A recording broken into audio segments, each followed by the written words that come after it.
Yes, hello. I greet you, and let me first express that I really would have liked much better to talk to you in person. And unfortunately, a little accident prevented me from coming, but I hope we can talk about these issues this electronic way. Now, there is something very fantastic happening in the world right now. And those of you in America who are only dependent on the mainstream media may have absolutely no inkling of it, because the mainstream media are not reporting about the fact that a completely new economic system is emerging, and it is emerging with extremely rapid speed, and more than half of humanity is already participating in it. First slide, please. Now, the new system has been initiated. Do you have the first slide, please? Has been initiated by the leaders of the BRICS nations at the Fortaleza summit in Brazil in last July. And there they proceeded very quickly to establish the new Silk Road and the Maritime Silk Road, and a whole system of relations with South America, with ASEAN countries, with African countries, and in the recent period, even with European countries. And this new model is basically establishing a completely new system of relations, is what the Chinese President Xi Jinping often calls, it's a win-win policy, or even a win-win-win policy, depending how many parties are participating in these projects. And it is based on the idea that through the development of basic infrastructure, of scientific and technological cooperation, and an increase in connectivity among these nations, that this will lead to the mutual benefit of all participating countries.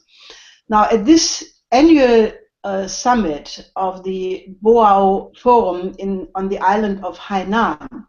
The Boao Forum is the equivalent, the Asian equivalent of what normally takes place in Davos in Switzerland, except that the difference is in Davos you have a lot of bankers and a lot of monetarists coming together, while this Boao Forum brought together many leaders, especially of Asia, who were all interested in real economic development, in infrastructure and cooperation. And there, at this forum, President Xi Jinping announced what they are now calling the One Belt, One Road, which is simply another word for the new Silk Road, or as we called it, the Eurasian Land Bridge in the past, and announced a global perspective for development. This includes huge infrastructure programs, corridors, high-speed railway, waterways, and ports. And this report was declared to be the official policy by the National Development and Reform Commission, as well as the Foreign Ministry and the Commerce Ministry of China. Go back to the second slide, please. As you can see here, this is a vast network of corridors connecting China, Central Asia, Russia, all the way to Europe. Then another set of corridors from Central Asia to West Asia into the Gulf and the Mediterranean. Then the 21st century Maritime Silk Road involves sea and land corridors from China to Southeast Asia, to South Asia, to the Indian Ocean and to the Pacific. Then other corridors go over land from China to Mongolia to Russia, another one to Bangladesh, China, India, and Myanmar. So what goes along with that is a whole new system, a really world new system of banks and financial credit institutions to finance these and other projects. Now, people were quite astounded about the sea change which took recently place when the AIIB went into the final negotiation who would be among the founding members, basically, which concluded a couple of days ago. And lo and behold, the AIIB had 57 founding members. Now, the United States government, misjudging the situation dramatically, put utmost pressure on their allies and also developing countries under no circumstances to be part of the AIIB. And despite this heavy pressure from the US, the first country in Europe to join was, of all places, Great Britain, the firm ally of the United States. And when Great Britain joined, you had a complete avalanche of countries going in the same direction, wanting to become founding members of the AIIB. Germany, France, Italy, Luxembourg, Switzerland, Austria, all the Scandinavian countries, and naturally Australia, South Korea, New Zealand, and many other Asian countries. Now, China was very emphatic to point out the fact that despite the fact that the AIIB obviously has been created as a supplement to the IMF and the World Bank, that China does not want to turn the AIIB into a geopolitical confrontation with the United States. And they reiterated both from the government and also leading Chinese publications many times the offer that the United States and European countries should join the AIIB, the new development bank, and also the projects of the new Silk Road and the Maritime Silk Road. Because China is developing a new model of international relationships, which is all-inclusive, which is overcoming and superseding the concept of geopolitics, which after all was the basis for 2 world wars in the 20th century. Now, the New Development Bank, which is also a similar bank created by the BRICS in Fortaleza in Brazil last year, it was decided to found it, will be functioning this year in July at the next BRICS summit, which will take place in Ufa in Russia. So at that point, you will have basically 2 operational large infrastructure banks. But then you also have the new Silk Road Development Fund, which has 40 billion. The AIIB and the New Development Bank have initial capital of 100 billion each, but that is just the beginning starting capital. The new Silk Road Fund has $40 billion.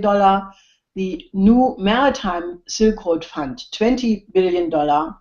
But then also the countries of the South Asian region, the SAARC countries, are planning to build their own development bank.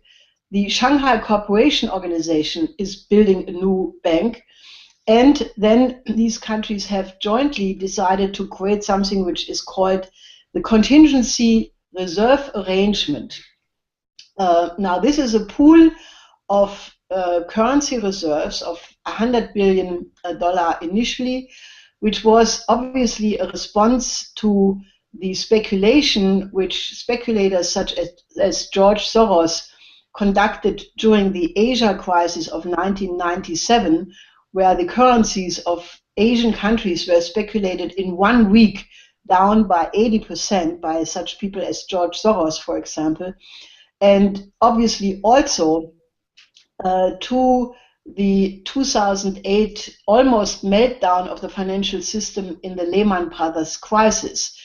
So what these countries of the BRICS and related organizations are now doing is they have created the Contingency Reserve Arrangement to protect participating countries against speculative attacks if new financial crises are to come, and they are shortly to come. It was also the reaction to the fact that the US Congress absolutely refused to change the rules of the IMF and the World Bank after the 2008 countries. Now, so these parallel financial organizations were characterized by Mrs. Denise Leung, from the Finance Center of the World Resource Institute this morning in the German government radio, Deutsche Welle, and this woman said, development is absolutely not possible without the AIIB and the new development bank. Because in Asia alone, there is a need for infrastructure investment until the year 2020 of $8.22 trillion. Now, the entire investment of the World Bank in 2014 is only 24.2 billion, and of the Asia Development Bank only 21 million. So obviously the AIIB, the new development bank, and all the other banks I named have to fill this gap. And obviously to have such independent financial institutions will give the developing countries also a much greater voice in determining their own economic policy in the advantage of their own population.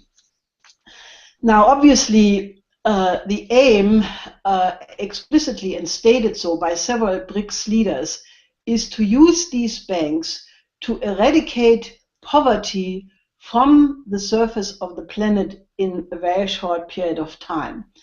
And in Asia alone, you have presently over 700 million people who are still living below the poverty level. Now, Prime Minister Modi has made several absolutely exciting speeches where he declared it a national objective of India to eradicate poverty from the Indian nation. Also, President Xi Jinping has proudly announced repeatedly that the Chinese economic miracle, which is, nobody can deny, one of the greatest miracles in terms of economics ever in the history of economies, because China was able to have an economic development in 30 years, what most industrial nations in Europe, in the United States, and elsewhere needed 100 or even 200 years to accomplish. And Xi Jinping has announced that that kind of development, which has now transformed the poor population of the coastal regions and the southern parts of China, to bring that into the inner regions and into the western parts of China, which are mostly desert, and therefore it's not so easy, but to use this Chinese economic miracle as the model for the new Silk Road for every country which participates in these projects to repeat exactly what China has been accomplished.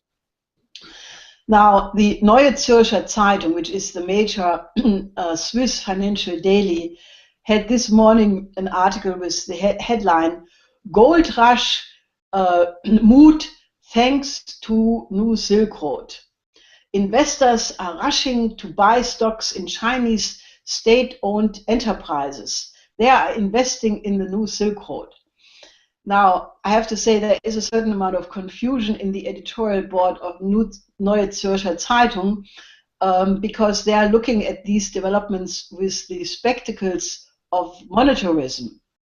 But obviously, this is not what this is at all, because the AIIB, the New Development Bank, and the other institutions are credit institutions and are not part of the casino economy of Wall Street or the city of London or Frankfurt for that matter.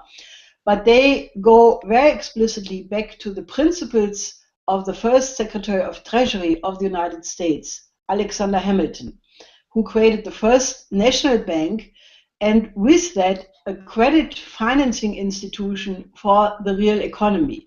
And that first national bank and that credit system was the basis for the gigantic industrial revolution which occurred in the United States, and it was the policy to which good American presidents always returned, such as Lincoln with the Greenback policy, or Franklin D. Roosevelt with the New Deal and the Glass-Steagall separation and the Reconstruction Finance Corporation, which happened to be not only the motor for the United States to overcome the Depression in the 30s, but it was also in the form of the Kreditanstalt für Wiederaufbau, the basis for the German economic miracle in the post-war reconstruction of Germany. Now, as Dennis already mentioned, this was also the basis of the proposal by Lyndon LaRouche to create an international development bank, which he made in 1975, and for which this organization has campaigned practically in all the years since. And we have now the development that this idea to have a development bank, which is only there to finance development, is coming into reality. Now, this is extremely urgent because the transatlantic region is based on a completely different idea, namely the profit maximization of the casino, and that is totally bankrupt, and it is about to bust. Now, the recently published Beige Book of the Federal Reserve, which is estimated to reflect a complete denial of reality by European economists, in fact, pretends that there is an upswing in the United States, but what it shows, the real figures show, and these figures are still manipulated, that you have a collapse of the real economy in the United States. The New York Manufacturing Index just went down by 1.19 points to only 6.9 points. The Industrial Order Index went down by 2.4 points to 6.8 points. The Employment Index collapsed from 18.6 to 9.6%. So even by the fraudulent statistics of the Fed, the real economy is shrinking.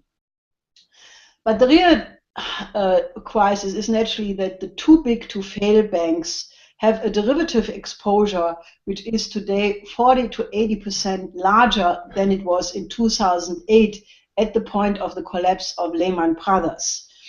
And the world, this system could detonate at any moment. For example, if the Fed would go to increase the interest rate just a tiny amount, that derivative bubble would almost certainly explode. And if the European Union continues their hard line against Greece, a policy which is supported also by German Finance Minister Schäuble, and drives Greece out of the Eurozone, which is now on its way.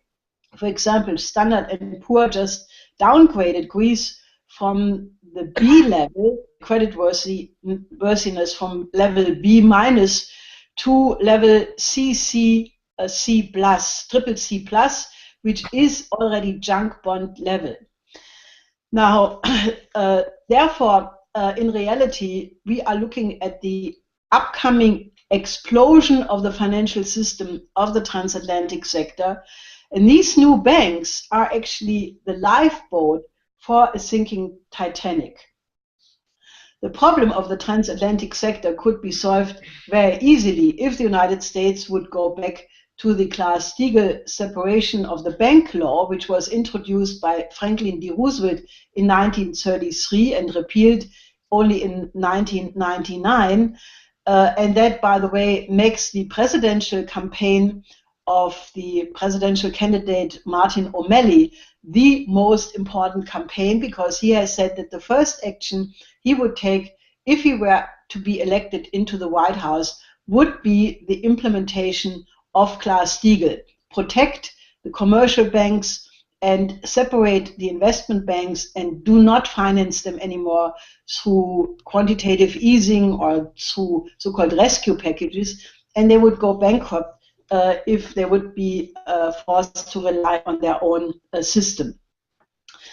Now, it is therefore, and because there is a connection between the pending collapse of the Wall Street banks, the City of London banks, and other related banks, there is a relation to the increasing war danger, which we have discussed many times, but the empire collapse is what is driven by the pending collapse of the banks, and the war danger in Ukraine and the Middle East comes from that. Therefore, it is a life and death question of civilization that we get the United States and the European nations to join with the BRICS, to join with the new Silk Road, and join the win-win perspective as a conscious war avoidance policy. Because if all the countries of Europe, the United States, and the BRICS countries, to which, for example, Russia belongs, are working together in these large projects, then and only then can you overcome the reason of war. Because war has always occurred as a result of geopolitics, and we have to get the United States off the idea of the project of a new American century doctrine, which was introduced by the neocons at the end of the 90s, which is the idea that they will not allow one nation or a group of nations to ever become stronger than the United States. So therefore, let's look at the reality of the situation. Not only is the transatlantic sector about to experience a bigger blowout of the system than in 2008, the most dramatic situation we have right now in California and in the entire southwest of the United States, where you have a prolonged drought and a huge water shortage. On the 12th of March, there was an op-ed in the Los Angeles Times by Jay Famiglietti, who from the NASA's Jet Propulsion Laboratory, and he said that California today has only for about 1 year water supplies left in its reservoirs. You can see here on this picture the drought emptying the reservoirs and also reducing the snow caps, which means there will be no water flowing into these reservoirs and other water systems. And what was the reaction of Governor Brown? He, about a week ago, announced a mandatory cut of water usage of 25%, except for agriculture and fracking. I mean, this completely insane method of production of shale gas and oil. Now, already over 500,000 acres remained unplanted in the last year, and it probably will be more than 1 million acres which will not be used for agriculture this year. Several towns in California are already out of water. And soon you will see a migration of people out of the largest and most productive state in the United States. So when we recently, about a week ago, presented in the state legislature in Sacramento the revolutionary new concept how to deal with this water crisis, which has been worked by Ben Deniston and Lynn LaRouche with the science team he is working together with, we had a very unusual, shocking experience, because when we presented this revolutionary proposal of Ben Deniston to Mr. O'Connor, who is the principal consultant to the State Senate Committee for Natural Resources and Water, and we had, we went there with the expectation that they would be happy to find people concerned with solving the water crisis. The reaction, which was a complete hysterical denial that there is a water shortage, there is a cyclic development of weather patterns over thousands of years, that the drought is not the result of anthropogenic dealings of mankind. He completely freaked out. And what Ben Deniston had proposed, and he will elaborate this later on himself, that you can have a combination of measures like desalination of ocean water with the help of nuclear energy, in the tradition of what Roosevelt did with the Tennessee Valley Authority like managing and changing the Colorado River and similar proposals. But also you could revive aspects of Navapa, that is bringing down the plentiful water from Alaska and Canada along the Rocky Mountains through a system of channels all the way to Mexico, or use the fact that 90% of all precipitation does not occur over land but over oceans, and that you could use the ionization of moisture in the atmosphere over the Pacific Ocean to develop more water. Now, recent studies focused very much on the high energy galactic cosmic rays in controlling the ionization of the lower atmosphere. And that seems to influence the cloud formation and is also catalyzing the condensation of water vapor in the atmosphere. That method has already been tested and applied by several countries in the world. But it was very clear that this Mr. O'Connor had absolutely no interest to even listen to these proposals. And then by reviewing what the problem was, we found, which we had already known before, but it became now in the context of the reduction of the water use in California, crystally clear what is the intention. The same too big to fail banks, which are about to blow, including the different members of the Bush family, the American multi-billionaire T-Bone Pickens. All of these people had invested in the last 5 to 10 years enormous amounts of money into everything which has to do with water. Land, which is over aquifers, lakes, but also water pumps, chemicals to purify water, membranes, bottled water, just everything which has to do with water, and not only in the United States, but all over the world. So it is very clear that what they have been trying to do is to corner the water market in order, to speculate on the scarcity of water, on rising prices, totally disregarding what will be the effect on depopulation, of destruction of agriculture, of increase of food prices, of actually killing people. And there is no question that this is a Nazi policy, because you see the same support of Nazi policies in Ukraine. You see it in the absolutely anti-human policy of the Troika in Greece, destroying 1/3 of the Greek economy, and you see it naturally in the absolute horrendous condition of the developing countries. Now, the consequence what these people take into account is the death of millions and millions of poor people. Please go to the next slide. Here on this slide you see the world deserts, which actually grow from the Atlantic coast of Africa all the way through the Sahel zone, the Sahara, the Arab Peninsula, the Middle East, all the way to China, and naturally in the southwest of America. Now, but there are two completely different approaches how you deal with that.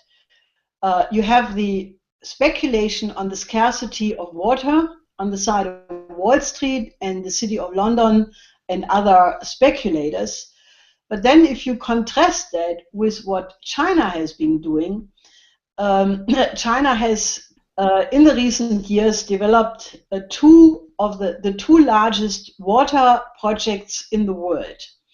There is on the one side the Three Gorges Dam, which tamed the water of the Yangtze and has turned this into the largest power production facility in the world, producing 22.5 gigawatts per year. And naturally it has protected millions, thousands of people from drought and from drowning every year, and it established efficient flood control. And then secondly, you have the South-North Water Transfer Diversion Program, of which 2 of the 3 parts have already been completed. Now, the eastern route of this project, which brings water from the very water-rich spring region of the Yangtze River to Anhui and Shandong and Jiangsu provinces, basically filling up on the one side the Yellow River and using irrigation from there. And then secondly, the middle route, which brings water to Beijing and Tianjin. These 2 routes are already bringing large amounts of water to the dry areas, while the western route is still in the phase of planning. But China is not the only country which is taking this productive approach. At the recent meeting of the SAARC summit, Indian Prime Minister Modi presented a similar program for India. It is the idea of linking the Sharda River, which flows in the Himalayas, and brings it north-south along the India-Nepal border and brings waters of the Yamuna River, which flows from west to the east in the Ganga Valley. And all of this goes back to the Indira Gandhi National Water Development Authority, which she established in 1982. And this was the time when we worked with her together on a 40-year development perspective for India. And this was naturally not carried out because of her assassination, but it was a gigantic project which had the idea of having 30 rivers linked through channels, creating 3,000 storage structures, projects which would create 34 gigawatts of hydropower, which would have provided 35 million hectares for the agricultural use of land. It would have transferred 175 billion cubic meter of water per year, and naturally massively increased the food production, protected the population against floods and droughts. Now, Prime Minister Modi has revived all of this, and he has created a task force on interlinking of these rivers. He announced plans to convert 101 rivers into transport channels, which will cut the transport cost by 30% and naturally increase the capacity gigantically. With that together goes that several desalination plants at the coast, in the coastal state of Tamil Nadu, and it also involves the plan to connect 14 rivers from the Himalayas to 16 other ones across the Indian peninsula, adding 35 million hectares of irrigated land and 34,000 megawatt of electricity. That is 3 times as much as you need to provide electricity for New York City. Now, obviously, there are many, many areas in the world which need that approach taken by China and India, and which is lacking right now in California. For example, the same approach must be taken for the Aral Lake, which has shrunk to only 5%. No, the Aral Lake. We don't have a slide of that. This is creating immense tensions between Tajikistan and Kyrgyzstan, who have access to about several rivers first before they flow on to Kazakhstan, Turkmenistan, and Uzbekistan. And naturally, tensions exist between these countries. It must be taken to the Lake Chad, which has shrunk to less than 10% of its previous levels, and for which we have proposed for a very long time the Trans-Aqua plan, which has been worked out by the Italian physicist Dr. Vicky, which has the idea to take the abundant water, actually too much water from the Congo River, and bring it up through a system of channels and canals into the Lake Chad, which obviously would transform the life of millions of people. And obviously this is not an option, but a bitter necessity. Because right now we hear every week the horrendous reports about thousands of people trying to flee over the Mediterranean from Africa and naturally also from Syria and Iraq. And many hundreds of them are drowning every week. And the EU has nothing better than to chase these people back and to try to prevent them from coming, which underlines once more the complete moral bankruptcy of the EU. Now, next slide, the World Land Bridge. Therefore, this proposal, which we have produced over a year studies and which we published end of last year, this is a 370-page study which not only outlines all the future projects, the tunnels, bridges, corridors which are needed to turn the present world situation into a coherent, connected world land bridge.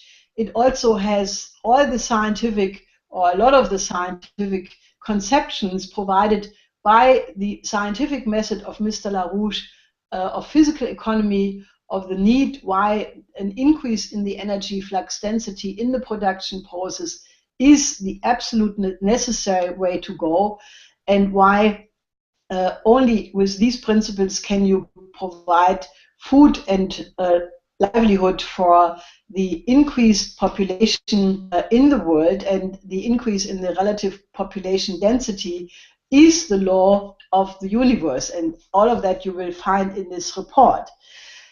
Now, if you look at the various projects, which I only want to identify here very, very briefly, is a network of bridges, tunnels, and channels connecting the 5 continents of the world, actually turning it into a coherent world transport and infrastructure system, so that in a few years you could travel, for example, from the southern tip of Latin America, of South America, by maglev train, all the way up through the Americas, through the Bering Strait, all the way to the Cape of Good Horn in Africa, or to Indonesia, if you want to take a different route.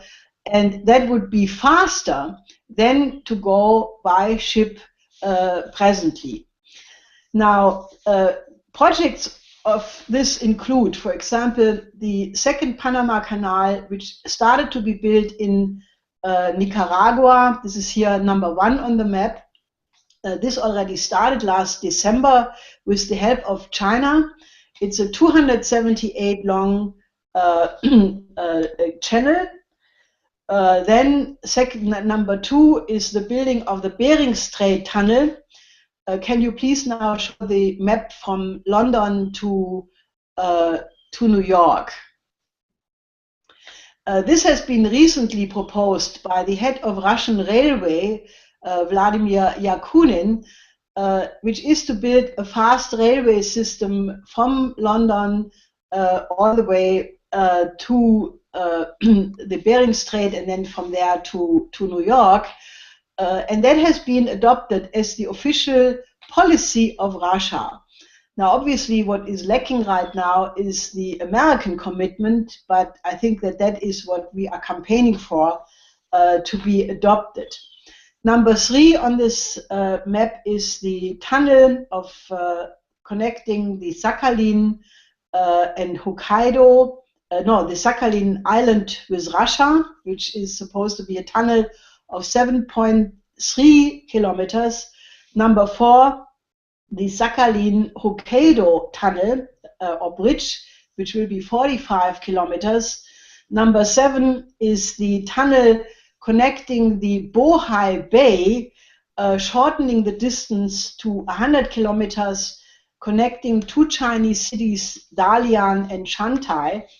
Number 10 is the building of the Kra Canal, which is supposed to be an alternative to the Malacca Strait, which is completely overworked.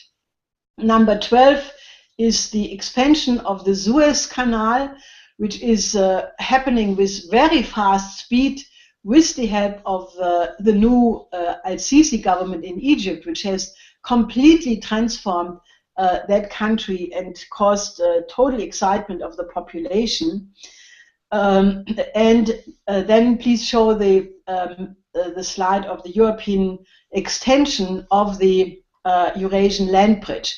Now, this is a part of the World Land Bridge which we have produced in 2012, when it became clear that the policy of the Troika transformed all of Southern Europe, Greece, Italy, Spain, Portugal, into economic desert zones, reducing the real economy of Greece, for example, by 1/3, causing 2/3 of unemployment of the youth, increasing the death rate, increasing the suicide rate. The same picture for Italy and Spain and Portugal. And it was the idea to extend the new Silk Road Eurasian land bridge into Spain, into the Balkans, and then from there build bridges and tunnels into Africa and connect it with the extension of the new Silk Road into Africa. Now, this is obviously all in the documents of the World Land Bridge, and I can only advise you, you should acquire this report, because this is a blueprint for the next decades of human civilization.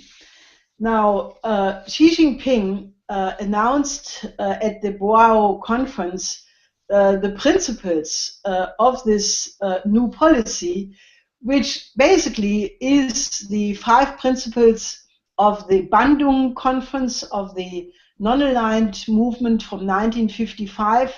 It is in complete cohesion with the UN Charter. It is based on the respect of international law. It is the idea of non-interference, respect for the sovereignty of the other country, the respect for the difference in the social system of the other country, and to base the policy on the maximum development of the other, which happens to be also the principles of the Peace of Westphalia and international law. Now, Xi Jinping made a speech at that occasion where he said, "We have only one planet, and countries share that one world. To do well in Asia and the world, we cannot do without each other. What China therefore needs most is a harmonious and stable domestic environment and a peaceful and tranquil international environment. Turbulence and war runs against the fundamental interest of the Chinese people. China has suffered from turbulence and war for more than a century since modern times, and the Chinese people would never want to inflict the same tragedy on other countries or peoples. History has taught us that no country that tried to achieve its goal with force ever succeeded." Now, the proof of that, obviously, is the condition of Iraq, of Syria, of Libya, of Ukraine, and many other countries in Africa, for example. Now, what we have to accomplish, therefore, is to make an all-out effort to convince the United States and the European nations that they should join with the BRICS and with the new Silk Road policy.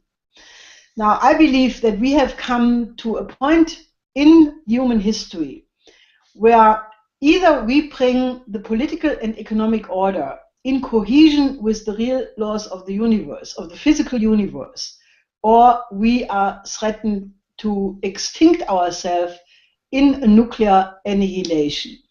However, I think that in all great traditions, you have this idea about that the laws of the universe must be a guidance for our political order on the planet. You find that idea beautifully developed in the Confucian tradition of 2,500 years of Chinese history, the idea that politics must follow the mandate of heaven, that there must be a harmony of all nations based on the idea of love, which is the Confucian notion of Ren, and that each nation must fulfill its right place and its right task in this alliance, which is in the notion of Li. That same idea you find in Hinduism, that the cosmic order must be implemented on the planet, in the political order. You find it also in the Christian humanist tradition of the European culture, of which, after all, America is a part.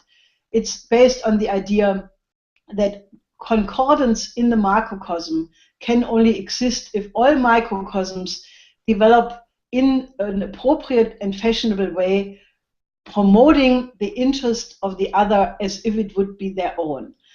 So I think we have an unbelievable optimistic situation. It is full of dangers. We are, threatened with World War III very immediately, but the solution is there.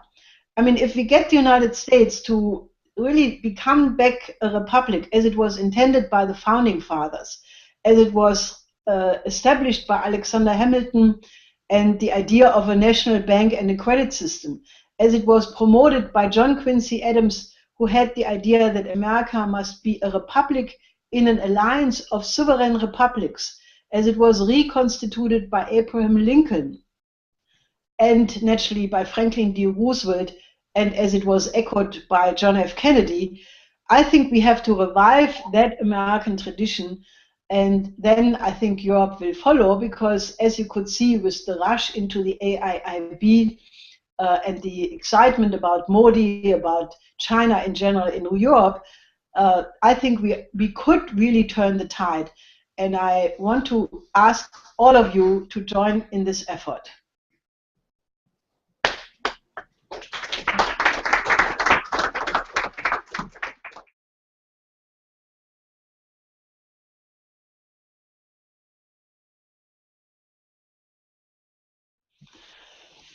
Well, I think that the question needs to be addressed really from the standpoint that the present transatlantic system has to be reorganized.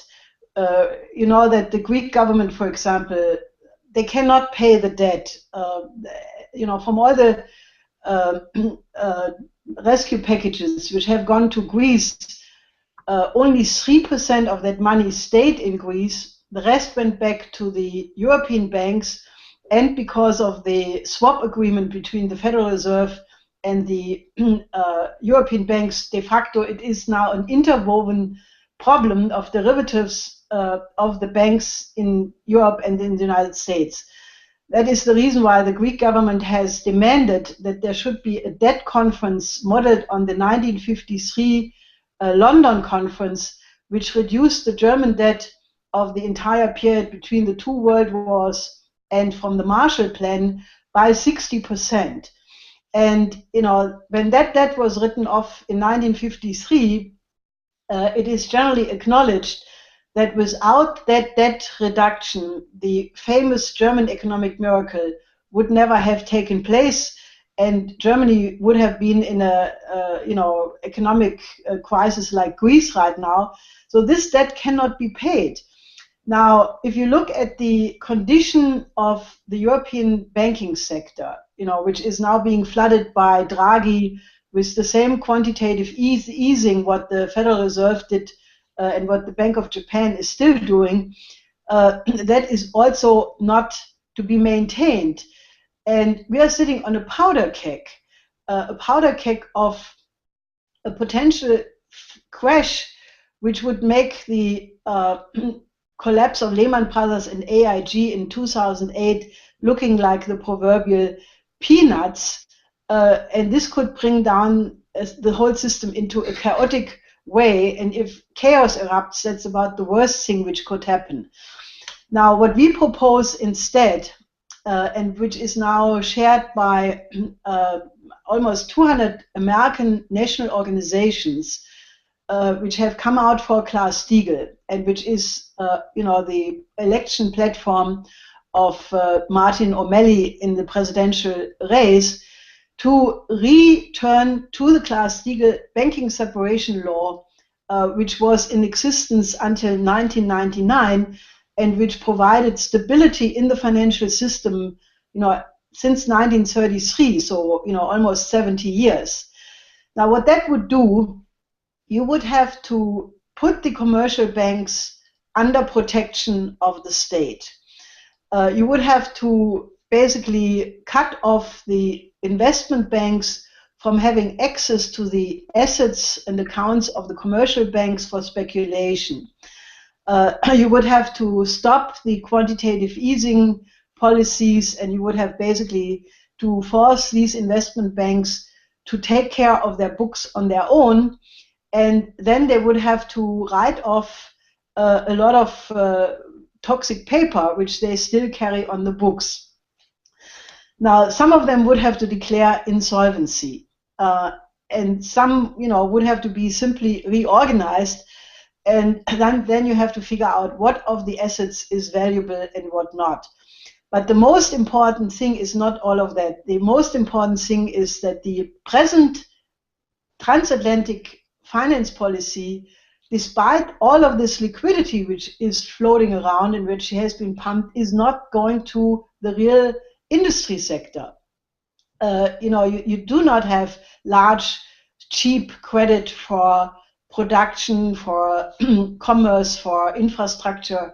But most of these monies are being kept for speculation with the expectation that they have profit rates of 30%, 40%, and amounts which are completely casino. There is no reality to it. They're all virtual. They only exist in electronic forms. So therefore, you have to combine Glass-Steagall with the creation of a new credit institution like the National Bank of Alexander Hamilton. And you have to give the power of credit generation back to the sovereign control of the Congress. And then you have to issue credit lines which should be long-term, low interest, but they must be absolutely bound to very well-defined projects which are based on the science of physical economy. That means they have to have higher energy flux densities. They must be focused on the increase of the productivity of the economy. So you cannot have these credits, for example, for casinos, for prostitution houses, for other things which are really not increasing the productivity of the economy. And obviously right now, one big area would be to fight the drought in California by having the kind of combination of water projects which you will hear later by Ben Deniston. But it also would mean infrastructure in the United States. I mean, the roads in the United States, when you go from Washington to New York, for example, or to Pennsylvania, the roads are as bad as the roads were in the last phase of East Germany before it collapsed. You have potholes, you have no functioning railway system.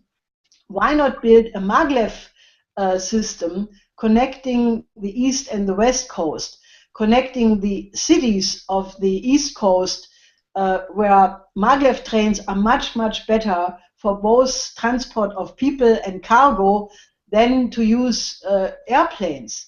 It's much safer, it's faster. China right now is developing the best fast train systems in the world.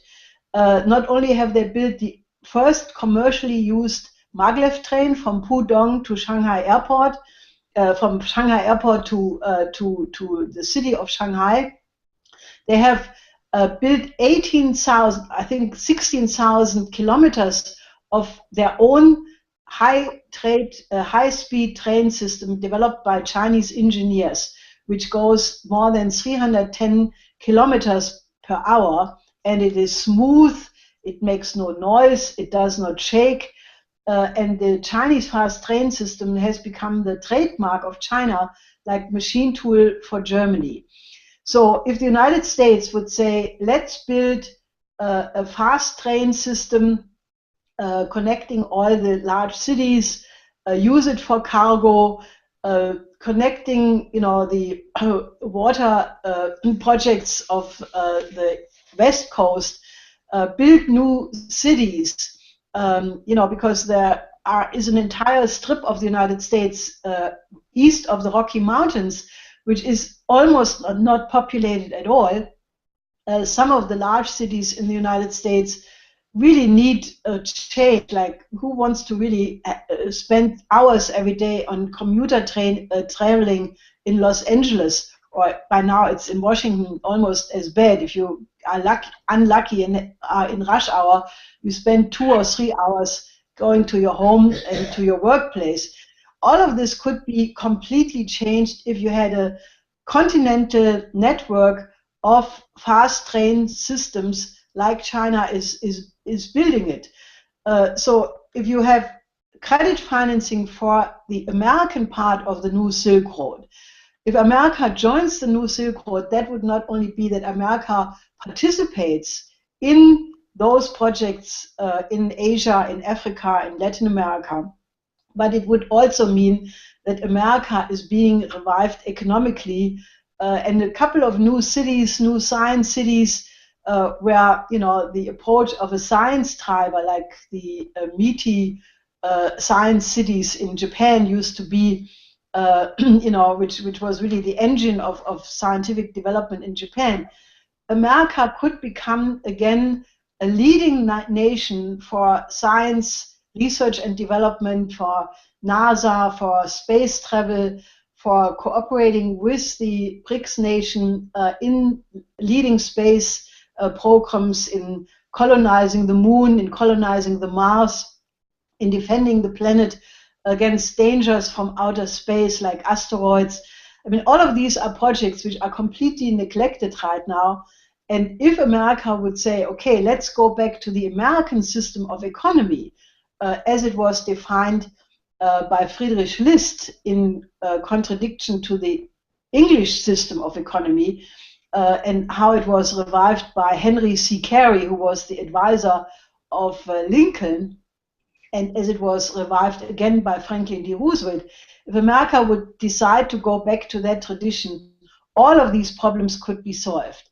And concerning the financing of joint projects in Asia and elsewhere, I think that can all be really negotiated, because we need to set up a new credit system which finances these long-term infrastructure projects, which some of them take 10, 20, 30 years, through a system of national banks among these different sovereign countries.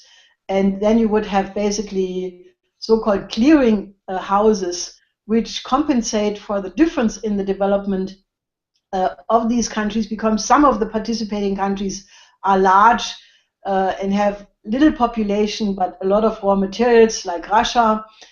You have other countries which are small and landlocked, like Slovakia, for example. You have still other nations which have a lot of population, like China and India. And you have to find a new credit system which compensates for the differences among these countries. But I think that if there is a common understanding what should be the goal and how should the future look in 50 years from now, all of these things can be negotiated, and infrastructure should not be privately financed, because it is not the kind of investment which gives you great profit. Investment in bridges, tunnels is not going to get you profit of the kind you find in the casino economy, but infrastructure has always been in history the absolute precondition for industry, for agriculture and commerce to have a very good boom, and therefore the infrastructure must be really mainly provided for by government institutions, because otherwise, when it becomes private, there are certain areas like health sector, like infrastructure, like education, which should not be privatized, because then it goes at the expense of what they should provide for the common good.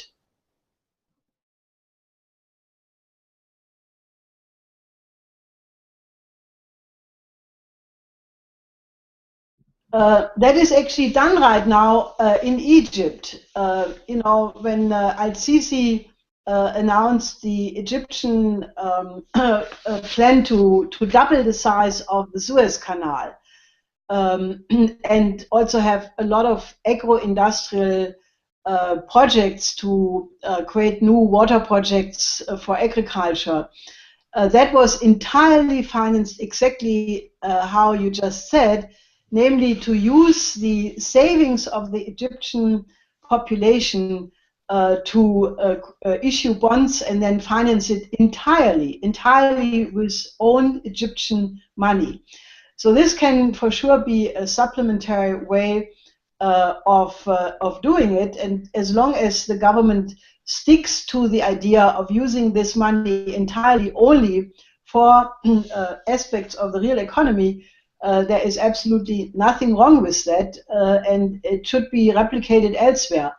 I think all the remaining problems can be solved, and once there is an understanding that the casino economy was the wrong way to go, because what it has done is it has increased the gap between the rich and the poor, such that 80 individuals own today as much as 3.5 billion. That is half of the human population.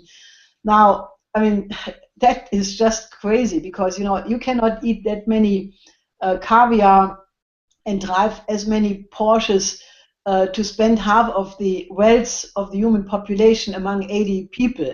I think that is just a model which went in the wrong way. And behind it is obviously, an oligarchical idea, and we have to revamp that system to put the common good in the forefront. And, if every country on the planet would do that, you could have a win-win policy for everybody. And I can see, that since it is happening already with more than half of the countries of the world participating in, I think it will happen. And the only thing which could come in between is World War III. But I think if we get Europe and the United States in time on the bandwagon, that we can solve all of these problems, because once you agree that the world urgently needs a new paradigm, because we are not only talking about a new economic system and a new financial credit system, we are also talking about a new cultural paradigm.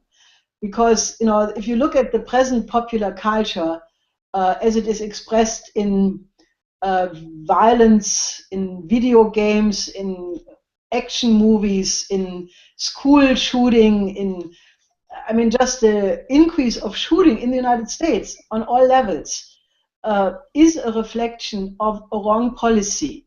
You could say it's a blowback of foreign wars, of a brutalization of the soldiers which participated in the foreign wars, of the popular entertainment industry promoting these kinds of things, which has turned our children into the most dangerous aspect of society.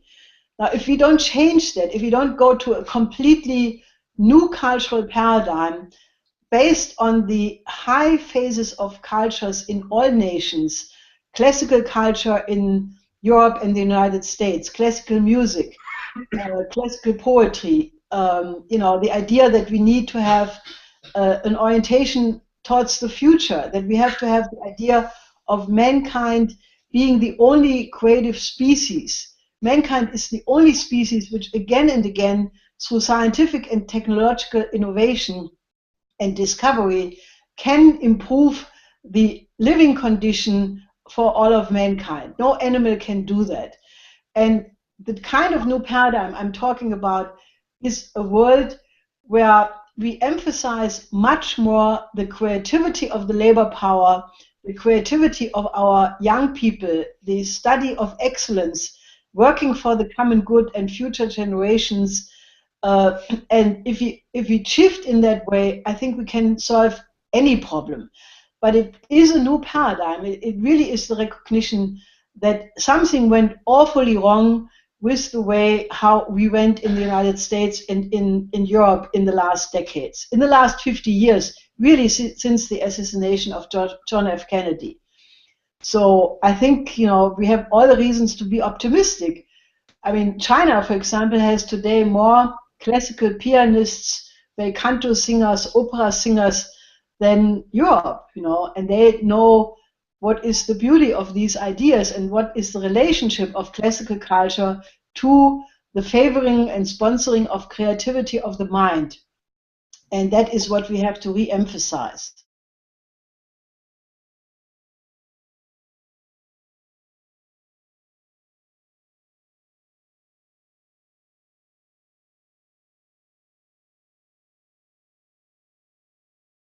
What Helga left us off with this conception of a new paradigm, I think is where we need to start and where we need to focus to address the world water crisis.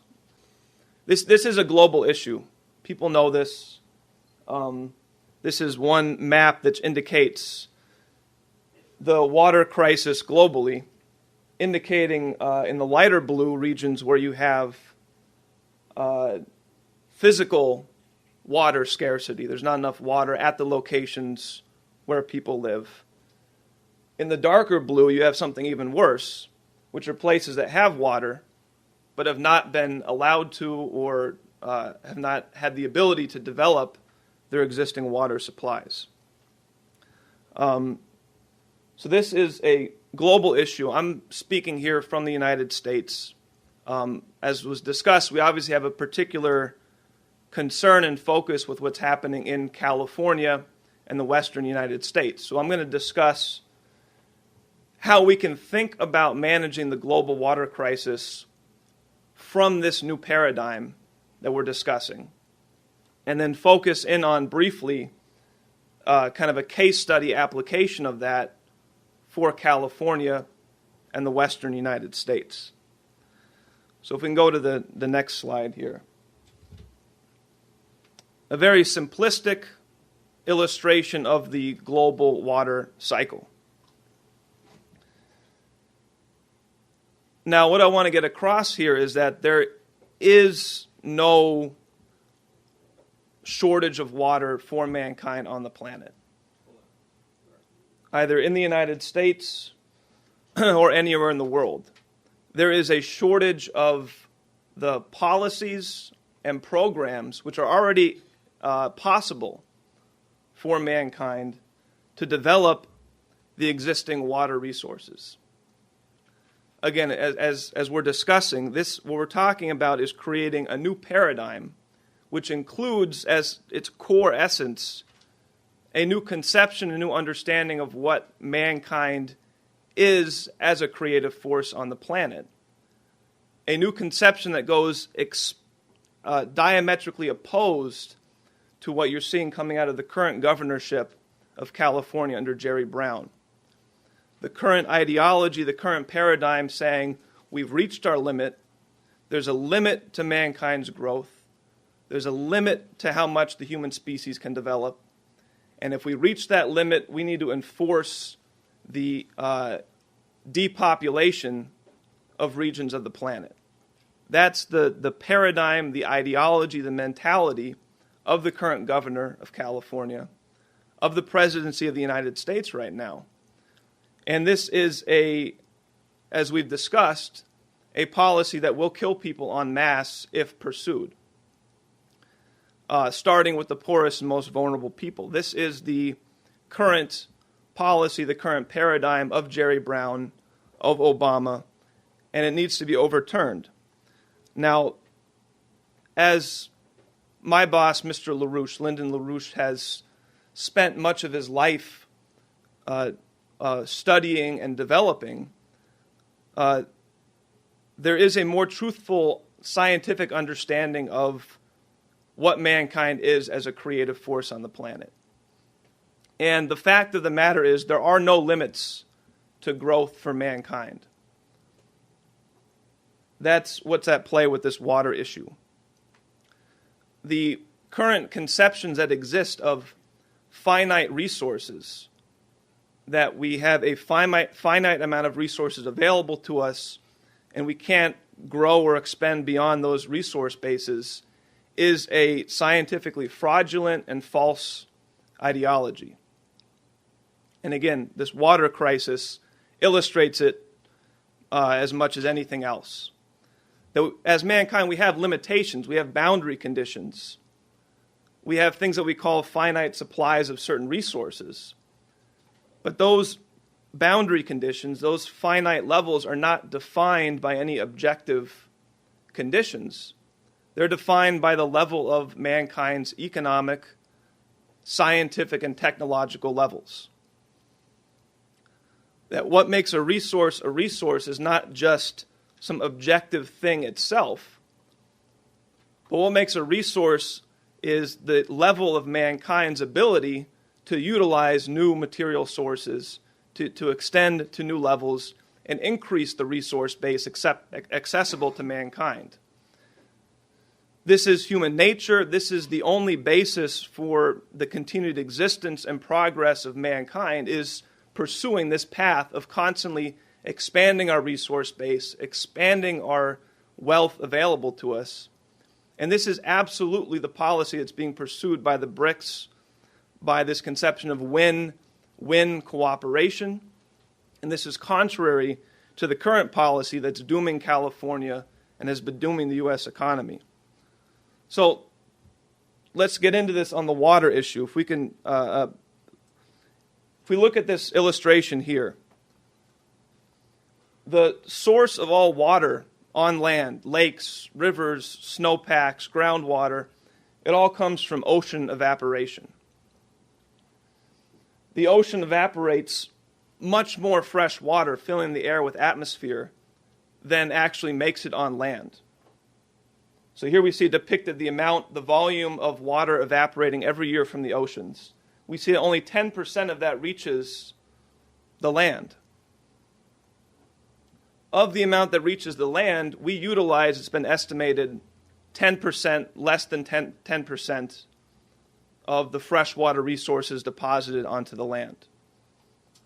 So of the fresh water that's produced naturally, mankind uses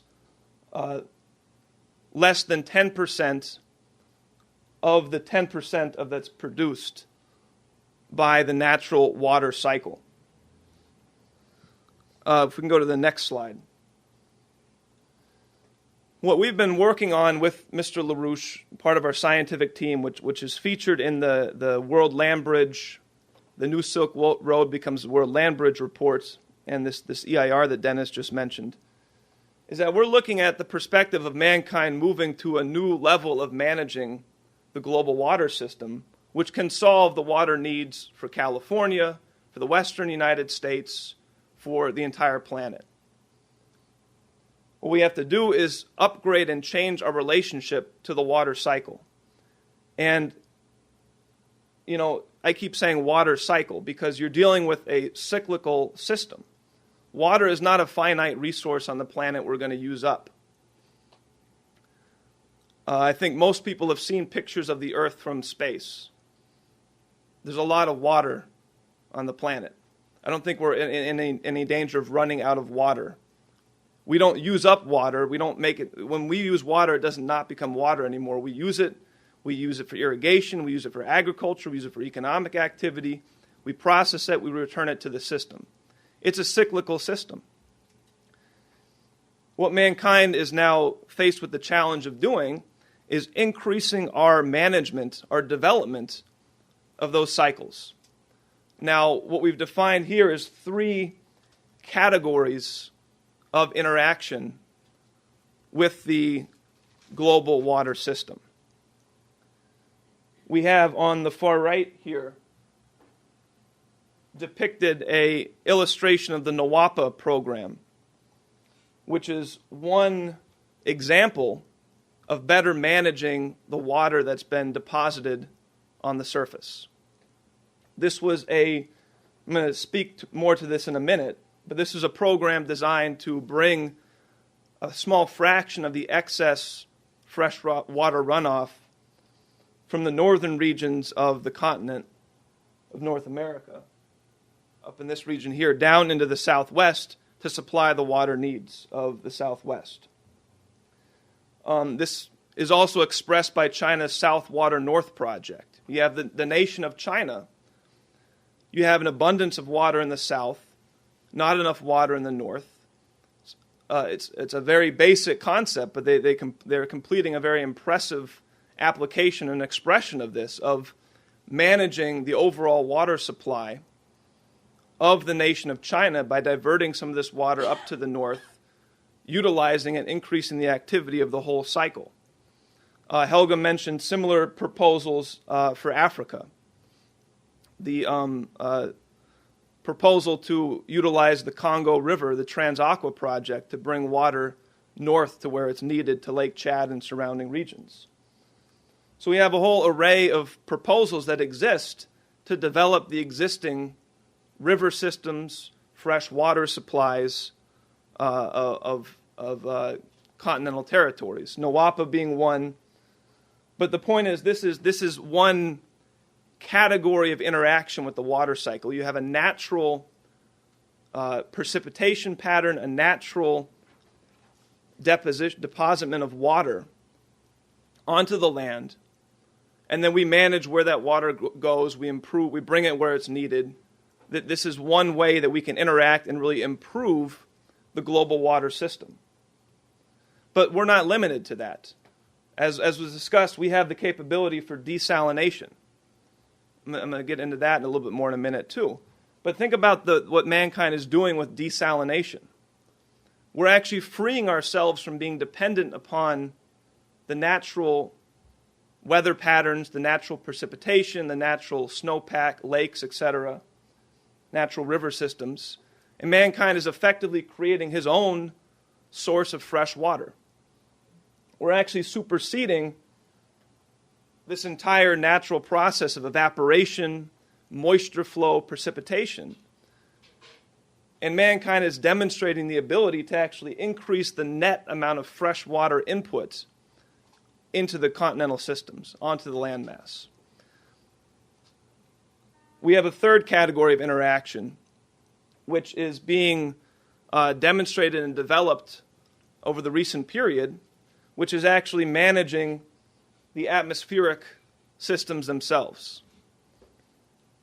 Methods of weather modification, methods of actually increasing rainfall, potentially influencing and shifting patterns of moisture flow in the atmosphere. I'm going to discuss some of these proposals in a minute.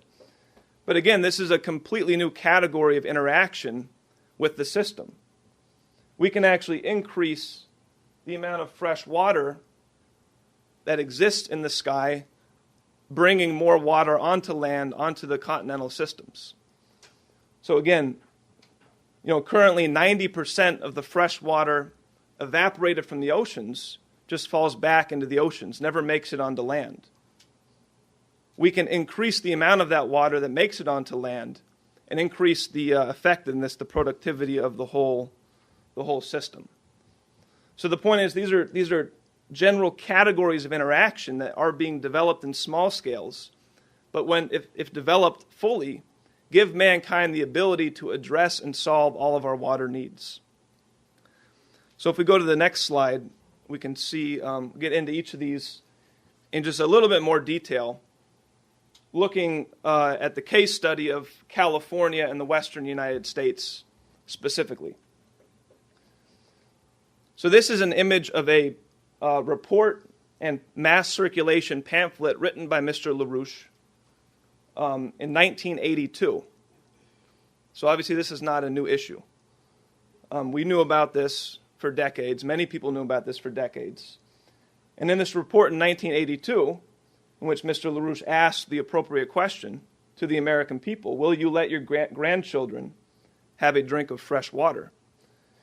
In this report, he supported and pushed this NWAPA design, this NWAPA program, which was actually designed a few decades earlier in the 50s and 60s to divert a small amount of the freshwater runoff from the north into the southwest. So currently, well over 10 times more water is available, gets deposited, gets precipitated in the northwest regions of the continent. Up in here. Alaska, British Columbia, the Yukon Territory. Much excessive amount of water in this region. Much of the water falls along the coastal regions and returns back into the ocean rather rapidly, before actually having much time to do much on land. Well, there's obviously much less water down in the southwest. So the proposal was made, why not manage this whole continental water system more effectively? Why not divert, say, 10% of the fresh water of the north down onto the Great Basin, throughout the southwest, into California, into northern Mexico, and increase the water supply of the southwest? Now, this isn't actually increasing the water availability of the whole continental system. This is just increasing the management, the usefulness, the productivity of the continental system. The water still naturally comes in, it still naturally flows out. What NWAPA would do is one example of better, larger scale surface water management. It ensures that that water, once it comes onto land, while it's participating in this cycle on land, it gets more work done. It supports more plant life. It supports more human economic activity. It supports more agricultural activity. You know, we did a quick study just examining that this would increase the amount of plant growth on the entire continent by a significant amount by allowing this water to do something useful with its time by coming through the southwest and supporting more activity in the southwest. So without actually increasing the net input of water into the system at all, we can dramatically increase the amount of production, the amount of productivity occurring in the system. So this is a kind of a large-scale expression of this idea of managing existing water cycles in a better way, in a more complete way. Again, China's South Water North project is a beautiful expression of that. Taking the existing water system and ensuring that we can get as much work done as possible from the existing system. So this is a proposal on the table that could significantly address many of the water issues of the Southwest. But unfortunately, in the case of California and the western United States, because this wasn't built when it should have been, we're seeing a larger crisis, and we need to bring in new methods, new approaches to dealing with the crisis beyond even just this. If we can go to the next slide. So this is a illustration of a study that we did that's included in this EIR report that we have in the back, which is looking at desalination. Again, increasing the amount of net freshwater input into the continent. Now, these technologies exist. Desalination is occurring all over the world. It's occurring with increasing efficiencies. It's still on a relatively low scale, but with the type of program that we're discussing, with a nuclear driver program, increasing the amount of energy available for these types of programs. As Mr. LaRouche has discussed, increasing the energy or the power available per person and per land area of the territory of an economy, you can enable a rapid expansion of the amount of desalination capable and possible for mankind. So in this study, again looking at California, just to take one case, you have over 2/3 of the entire state's population living in only 3 major metropolitan areas. The greater San Diego area, the greater Los Angeles area, and the greater Bay Area. That's over 2/3, that's around 2/3 of the state's entire population. You could provide all of their water, which would then free up more water available inland, because then these populated regions wouldn't be drawing on the existing water supplies further inland, you could provide all of these people with all their water needs for the energy equivalent of about 50 watts or one light bulb per capita, per person. You see illustrated there. For the energy requirement of one 50-watt light bulb, we could be desalinating the water needed for 2/3 of the state's population, which again would mean that these coastal regions would not be dependent upon drawing the water from the existing inland river systems or the existing inland water reservoirs. And that water could then be available for other people further inland, for agriculture, etc. So we could be, in effect, with not that much power per person, per capita, mankind can be creating our own rivers effectively, flowing from the ocean into the land, just leaving the salt behind as we go. And we could actually be increasing the net amount of water available into the entire continental system, into this whole interaction between this whole water cycle moving between oceans to land and back into oceans. Mankind can be increasing the net volume capability of that system. So that's a category that exists, that's available, that can be rapidly expanded with a nuclear driver program. And if we go to the next slide, I want to end off with another category of interaction which needs a major crash effort to develop and pursue more, which is actually managing the weather, managing the atmospheric moisture systems.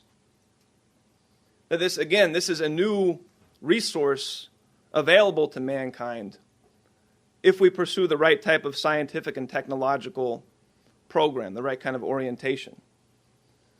Now, most people are probably familiar with cloud seeding, methods of depositing particles into clouds to kind of accelerate the precipitation rate. But there's another technology that we've taken a particular interest in, which is a technology utilizing ground-based electrical systems to affect the level of ionization of the atmosphere to help facilitate the process of the condensation of water vapor and the precipitation of water vapor. So you have the water vapor there in the sky. With these types of systems, it's been demonstrated that we can actually increase the rate at which that water condenses to liquid form, to a liquid state, and precipitates and deposits itself onto land. Now, this takes us to a very interesting perspective, because what you see here illustrated at the top is a depiction of our understanding of the motion of our solar system through our galaxy. Which might seem like a big leap to bring this in right here, but this is actually the type of understanding that's actually giving us new insights into how we can manage our own water system here on Earth. But what new studies have been showing us in the recent period is that climate, weather, the hydrological cycle that we depend upon, that we experience, actually varies and changes in relation to changes in solar activity, but also in relation to how our solar system moves through our galaxy as a whole. And Helga referenced this in her remarks, that we're getting new insights into how radiation, the radiative effect of the galactic system, is actually a constant critical input in determining how our weather systems work, how our climate systems work, and how the water cycle, the water system works. That the input of galactic activity, of these cosmic effects, actually plays a major role in determining how the whole water cycle operates. And a major component of that is this ionization effect, this ionizing effect of the radiation from the galaxy, galactic radiation, as Helga mentioned. So what we're beginning to start to unravel is the fact that just as these cosmic inputs affect and determine and influence how the global weather system, the global water cycle operates in the atmospheric components, that we can actually simulate our own effect on these systems. And we can use that to begin to manage and develop the atmospheric water sources. And if we can go to the next slide, we just have a quick illustration of the places where this has been demonstrated to work. This has gone through in much greater detail in the EIR article, the EIR report on the drought. But these systems have been demonstrated to increase rainfall consistently when being operated in Mexico, in Australia, in the United Arab Emirates, and in Oman on the Arabian Peninsula. There were earlier trial systems demonstrating the technology in Switzerland and Russia, even going back to the 1980s. Israel recently utilized this technology. And this has been used to increase precipitation rates from anywhere from 10 to 20% up to more 50 to 100%, doubling the rainfall in certain regions. These have been used to target reservoirs and fill particular reservoirs. And these have even been used, especially in Mexico, to actually create new drafts of moisture coming from over the ocean, drawing it inland further and ensuring that water that would normally just fall back over the ocean, we can bring it inland and ensure that it falls over the land. So we can go to the next slide, the last slide here.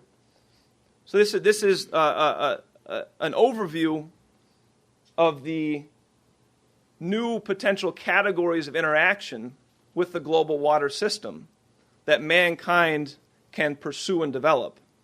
Again, these are all demonstrated technologies. There's nothing in here that's just pie-in-the-sky theoretical ideas with no demonstration, no basis. These are all technologies that exist, that are available to mankind, they're available to nations.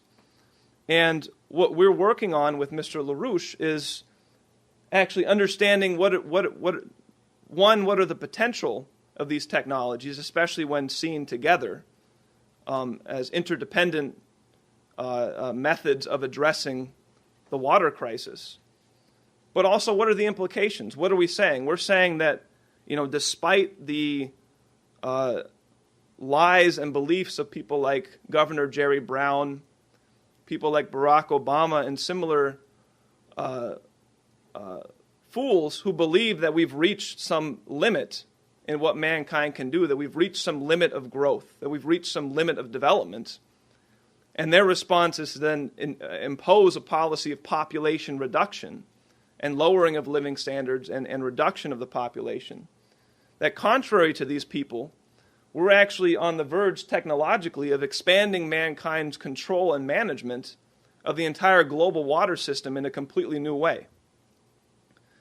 Ensuring that the global water system under mankind's management can be more productive, more efficient, more useful than it ever would be without mankind's intervention. That we can manage the distribution of the water that falls on the land. But that's not it. We can do that. We can also manage the atmospheric moisture patterns. We can influence them. We can ensure that the water comes where it's needed and is deposited where it's needed.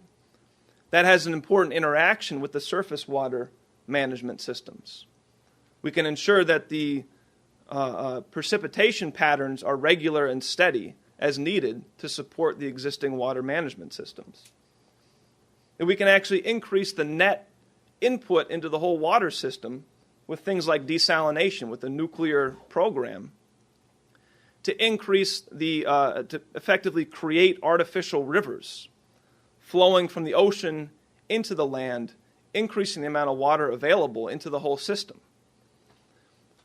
That taken together, this is a demonstration that there are that the only limits that exist for mankind's resources are the limits that are either provided by our technologies or the limits that are imposed by the policies of people that have a backwards view of mankind and mankind's mission on this planet. That we have the means available to us. You know, it can't be done necessarily tomorrow to address all the problems, but we implicitly have the means to address the water needs of all nations of the planet, of all people of the planet. We can actually improve the management of the water system as a whole. And this is something that people's lives depend upon now. California, as we're very concerned about, now depends upon this type of new approach, this new conception of mankind's role in improving our relationship to this water system. But this is also an expression, I think, of the broader perspective that we're talking about here, of this new paradigm that Helga just referenced.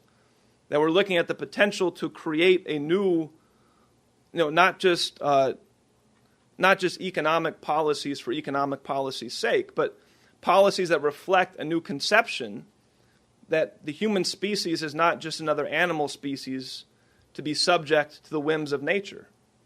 That mankind has a unique capability absent in any form of animal life, and it is therefore our obligation to develop and utilize that capability to improve the conditions of the planet, to improve the conditions for life. And that must now become the basis of economic relations among nations, among blocks of nations. So, again, this water issue, one itself is a life or death issue, but two, I think, expresses this broader challenge and this broader potential now before us, that we can fight to make this shift to truly realize this new paradigm that Helga has discussed and put on the table here. Thank you.